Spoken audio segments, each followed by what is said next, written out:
अब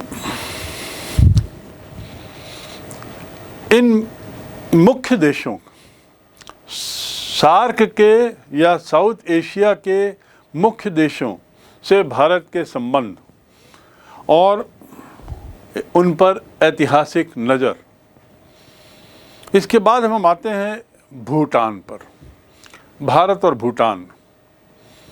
भूटान आप देखिए नक्शे में एक बहुत छोटा देश है, पर भूटान कुछ मामले में विश्व में एक अतुलनीय उदाहरण है। वर्तमान में किसी देश की प्रगति को देखने के लिए एक हैप्पीनेस इंडेक्स का पैमाना लिया गया है, जिसे कहते हैं हैप्पीनेस इंडेक्स। किसी देश के विकास को देखना। ये इंडेक्स एक आधुनिक पैमाना है जिसमें विकास की परिभाषा के तहत उस देश के निवासियों की खुशी, उसको भी समाहित किया गया है। उस हैप्पीनेस इंडेक्स में भूटान विश्व के बहुत से देशों से बहुत आगे है। हैप्पीनेस इंडेक्स में भूटान विश्व के बहुत सारे देशों से बहुत आगे है। ये है भूटान की खासियत। दूसरी खास बात वहाँ की कि वहाँ के जो शासक हैं, वहाँ के जो राजा हैं, है तो कहने को राजतंत्र, राजा वहाँ का मुखिया है, लेकिन जिस तरीके से उन्होंने लोकतंत्र को बढ़ावा दिया है वह भी एक अपने में मिसाल है। भूटान तो इस प्रकार भूटान भूटान में राजसत्ता होते हुए भी वहाँ लोकतंत्र इतना ज़्यादा है या लोकतांत्रिक प्रक्रिया इतनी मजबूत है कि वह एक दुनिया की एक अपनी मिसाल है। तो इस देश के बारे में अब हम थोड़ा सा जानें। भारत तो सतत रूप से चाहता है कि भूटान एक स्वतंत्र देश रहे। 1971 में भूटान संयुक्त राष्ट्र संघ का सदस्य बना। 1975 में बांग्लादेश संयुक्त राष्ट्र संघ का सदस्य बना। 1973 में जो तीसरी दुनिया थी, जिसे गुट निरपेक्ष दुनिया कहा जाता है, गुट निरपेक्ष देशों की दुनिया, जिसमें विकासशील देश, नवोदित देश और निर्धन देश मूल रूप से शामिल थे, उस तीसरी दुनिया का सदस्य भूटान भी बना। भूटान सार्क का भी सदस्य है और साथ में कुछ अंतर्राष्ट्रीय मंचों में वो अध्यक्षता कर रहा है। भूटान विश्व का सबसे नया लोकतांत्रिक देश, ये भूटान की तीसरी खासियत है। मैंने पहली विशेषता उसकी बताई भूटान की कि भूटान एक ऐसा देश है जो हैप्पीनेस इंडेक्स में बहुत आगे है। दूसरी विशेषता बताई कि भूटान एक ऐसा देश है जहां राजा मुखिया है, लेकिन लोकतंत्र की जड़ें बहुत मजबूत हैं। और मजबूत हैं ये तो एक बात है, राजा के द्वारा इस लोकतांत्रिक प्रक्रिया को सपोर्ट देना, उसका समर्थन करना, ये बहुत बड़ी बात है। और तीसरी खासियत है कि भूटान विश्व का सबसे नया लोकतांत्रिक देश। भारत के लिए भूटान बहुत महत्वपूर्ण है। जैसे नेपाल सामरिक दृष्टि से बहुत महत्वपूर्ण है, ऐसे ही भूटान भी बहुत महत्वपूर्ण है, क्योंकि भूटान में जो चुम्बी घाटी है, आप नक्शे में देख रहे हैं, भूटान देखिए चीन से कितना निकट है, भारत से कितना निकट है, नेपाल से कितना निकट है, उसकी सीमाएं कैसी हैं और कितना छोटा देश है। तो भूटान की चुम्बी घाटी जो है वो चीन से केवल 80 किलोमीटर दूर है, 80 मील दूर है, लेकिन उसके बावजूद भूटान जो है उसके संबंध भारत के साथ बहुत अच्छे रहे हैं। वहाँ के नरेश बहुत अत्याधिक आधुनिक शिक्षा पाए हुए व्यक्ति हैं और उन्होंने ये सुनिश्चित किया है कि भारत और भूटान के संबंध अच्छे रहें। और सच्चाई तो ये है कि भारत और भूटान के बीच कोई विशेष समस्या नहीं है आज की तारीख में। लेकिन यदि हम कुछ ऐसे बिंदुओं की बात करें जिस पर कभी कभी दोनों के बीच में तनाव हो जाता है, तो वो सबसे पहली बात है आयात निर्यात। आयात निर्यात के मामले को लेकर जो कर लगते हैं उसको लेकर भारत और भूटान के बीच में जो कानून बने हुए हैं उस पर कई बार दोनों के बीच में तनातनी हो जाती है।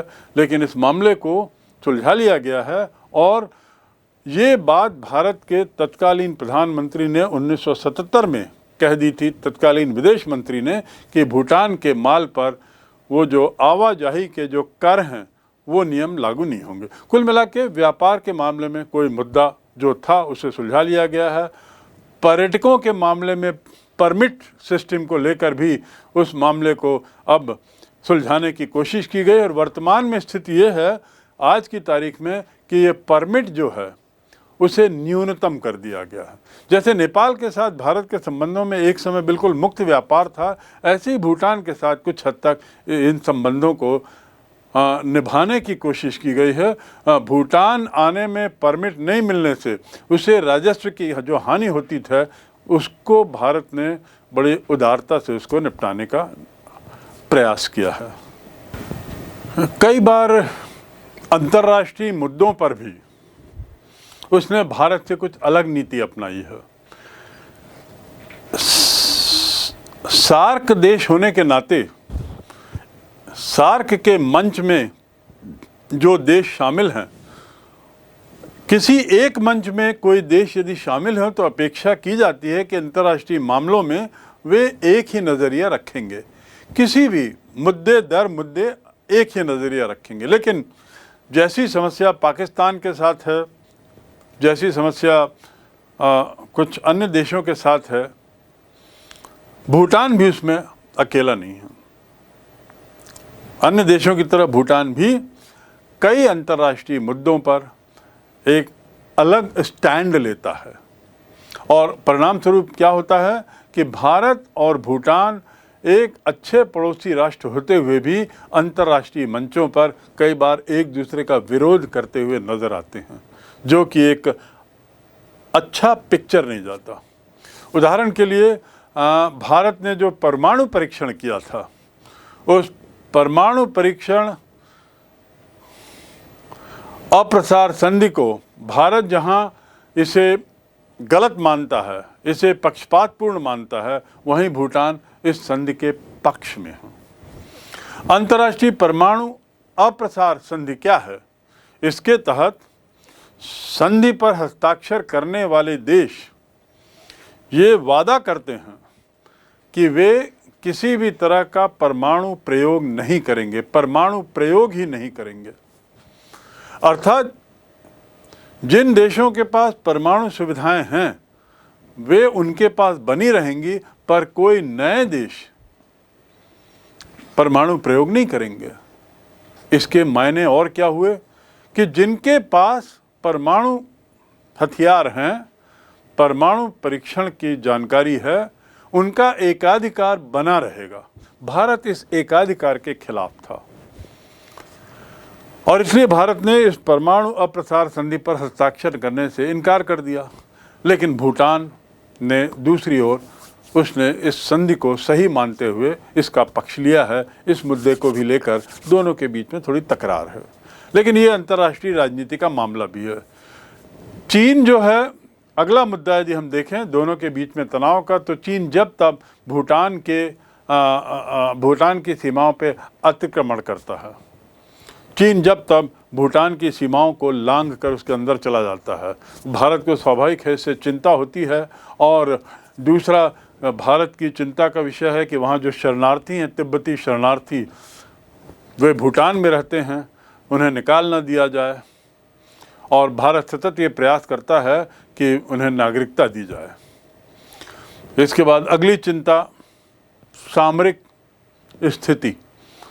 कई बार ये तनाव रहता है भारत के कि चीन, अमेरिका या रूस या यूरोपीय यूनियन के लोग भूटान की छोटे होने का, भूटान का घिरे होने का चारों तरफ से सीमाओं में, और उसके सामरिक दृष्टि का फ़ायदा न उठाएं, तो भारत के लिए चिंता रहती है। यदि भूटान सभी राष्ट्रों के लिए खोल दिया जाएगा तो भारत के लिए बड़ा खतरा साबित होगा। इसको लेकर भी दोनों के बीच में कई बार तनाव लेता है। लेकिन भारत ने भूटान के साथ कुछ अच्छे समझौते भी किए हैं, जैसे 100 भूटानी यात्री छात्रवृत्ति में भारत में पढ़ते हैं, उसका फ़ायदा उठाते हैं। भारत भूटान के बीच बहुत अच्छा व्यापार समझौता चल रहा है और भारत के जो प्रधानमंत्री उस समय थे 2010 में, उन्होंने टोटल सॉल्यूशन नाम की एक IT योजना का उद्घाटन भी किया था, जिसका मुख्य उद्देश्य भूटान की आधी जनसंख्या को कंप्यूटर साक्षरता देना था। यह सन 2010 की बात है।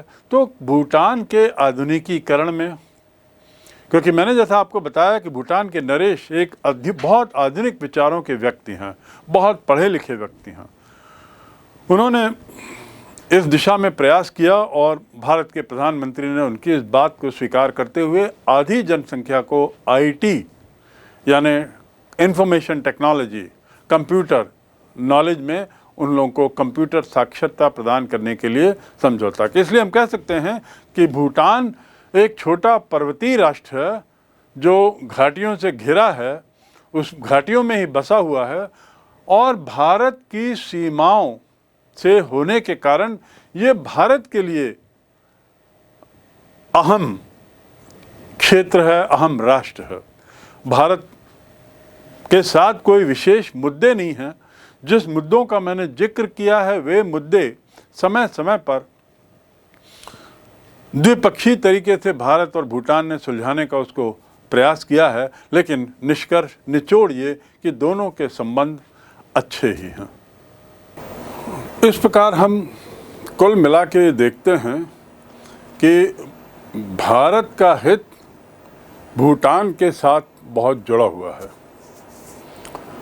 भूटान के विकास का पूरा श्रेय भी इसीलिए भारत को जाता है क्योंकि भारत ने भूटान के लिए उसे अपने मित्र बनाए रखने के लिए काफ़ी कुछ किया है। भूटान को एक बार फिर सरसरी नज़र से हम उसके नक्शे को देख लें ताकि उसकी स्थिति की महत्ता को समझते हुए हम भूटान और भारत के संबंधों की महत्ता को समझ सकते हैं। भूटान पूर्वी हिमालय में है और एक बहुत छोटा सा राष्ट्र, बहुत छोटा स्वतंत्र राष्ट्र है, पूर्वी हिमालय में स्थित स्वतंत्र राष्ट्र। इसके पश्चिम में देखिए तो सिक्किम आता है और उसके बाद बंगाल का दार्जिलिंग जिला जो है वो इसे नेपाल से अलग करता है। दार्जिलिंग से ये अलग होता है, किससे? नेपाल से। उत्तर पूर्वी सीमा की ओर यदि देखें हम तो तिब्बत और पूरब तथा दक्षिण भाग में असम का प्रांत है, तो एक और असम भी आ गया। इस प्रकार भूटान भारत की चीन से सुरक्षा करता है, चीन से उसकी सुरक्षा करता है। तो चीन से सुरक्षा आसाम के कारण, नेपाल से दूरी दार्जिलिंग के कारण और उसके अलावा भारत की सीमा तो उससे जुड़ी ही हुई है। तो इस प्रकार भारत की जिम्मेदारी है कि भूटान को सुरक्षा दे और उसके विकास में पूरा सहयोग करे, तभी भूटान भारत का एक ऐसा मित्र बने रह सकता है जो भारत के हित में होगा। अब भूटान को जानने के बाद और अन्य महत्वपूर्ण देशों की जानकारी के बाद अब हम आते हैं थोड़ा ऐसे देशों के बारे में जो वर्तमान में हमारे अच्छे मित्र हैं और अच्छे व्यापारिक संबंध भी हैं। उसमें एक है भारत मालदीव संबंध। मालदीव की स्थिति देखिए कहाँ है। नक्शे में मालदीव एक आइलैंड है, बहुत दूर, भारत से काफ़ी दूर। भारत के साथ इसके संबंध सामान्यतः सौहार्दपूर्ण, गर्मजोशी के रहे हैं और 1988 में श्रीलंका से आए हुए कुछ भाड़े के सैनिकों ने जब वहाँ पर लिट्टे का आतंकवाद चल रहा था तो उन्होंने मालदीव पर हमला किया था। अब ये हमला क्यों हुआ था, इसके क्या परिणाम हुए, इस पे हम नहीं जाते क्योंकि ये एक दूसरा विषय हो जाएगा। और उसके पीछे एक तरीके से हम कह सकते हैं सामरिक कारण था। लेकिन आपको जो ये जानना है वो है कि श्रीलंकाई सैनिकों ने जो भाड़े के थे उन्होंने वहाँ पर हमला किया था मालदीव ने, और मालदीव ने इस घटना के परिप्रेक्ष्य में भारत से मदद मांगी थी। भारत ने तुरंत इस पर कार्रवाई की और अपनी वायुसेना, अपनी नौसेना उसे वहाँ भेजी और इस प्रकार तथाकथित सैनिक हमले से मालदीव को बचाया। भारत ने वहाँ के आर्थिक विकास में भी, पर्यटन में और मत्स्य उद्योग जो वहाँ का मुख्य उद्योग है उसमें भी मदद की है। जहाँ तक मालदीव की बात है, इतनी जानकारी हमारे लिए, आपके लिए पर्याप्त है।